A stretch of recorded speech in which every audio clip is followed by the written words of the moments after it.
So ayun na nga guys, ano na, nagiging 18 years old na ako no. 18 years old na ang akla. Agoy, yes, simula na talaga ng ano, kailangan ko na mag-work kasi nasa legal age na ko. 18 years old. So una kong trabaho guys, nasa bakery ako. Pinasok. Ay syempre, kumuha naman ako doon ng mga ano, SSS, mga PhilHealth, mga NBI, mga police clearance, yung mga requirements ba ng mga ano, yung kakailanganin talaga. Tapos ayun, bakla. Pumasok ako sa may bakery. Siguro 2 months lang yun bakery no. Doon ako yung nagbabantay doon. Bakla, 18 pala ako, sobrang bata pa no. Wala kay maaga kang gigising, alas 3 gigising na ako day. Or 2:30 yata, parang 2:30. Kasagsagan nun ng parang masarap pa matulog matulog talang bonggang-bunga kasi bata pa nga. Tapos ayun, okay naman siya kasi nakakakain, ay may pagkain, tapos ano, basta 2 months lang ako doon guys kasi parang hindi ko kinaya yung madaling araw, parang ganun. So 2 months, after 2 months nun guys, tambay muna ako ng 1 week. Ikaw na ko. Tambay muna ako ng 1 week doon sa ano, sa pinsan ko, sa tiyahin ko, sa tiyahin ko. Tapos ayun,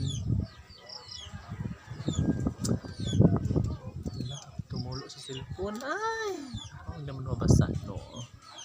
Tapos ayun guys, tambay ako. Hindi ko in-expect guys yung ano, yung barkada ko no, pumasok na pala ng ano, Pure Foods. Nasa field Pure Foods, pero nasa field yung eksena namin. Kasi kami yung magde-deliver ng mga product ngayon. Agoy, sabi ng ano ko, ng barkada ko, akla, magtrabaho tayo, ipasok kita dyan sa Pure Foods, STN. Yun din ang gusto ko, STN, para hindi, para makatipid sa pamasahe no, para makasave talaga siya. Agoy, pagpunta ka doon guys, ready naman yung mga papilis ko, mga dokumento ko, ready na yun. Tapos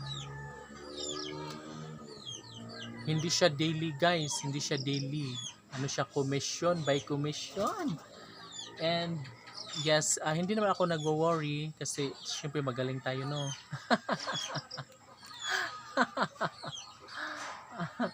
Nasa field tayo, so meaning to say, posible na magbibenta tayo guys. O di nagbibenta kami.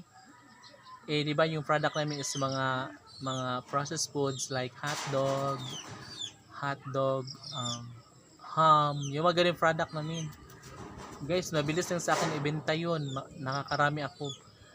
Yung commission ko dati, isang araw 400, 500, tapos 800 ang pinakamalaki yata.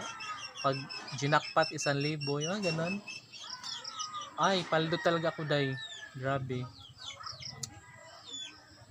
Jimajimahin ko lang yung mga customer. Ay nako, daming bibili talaga.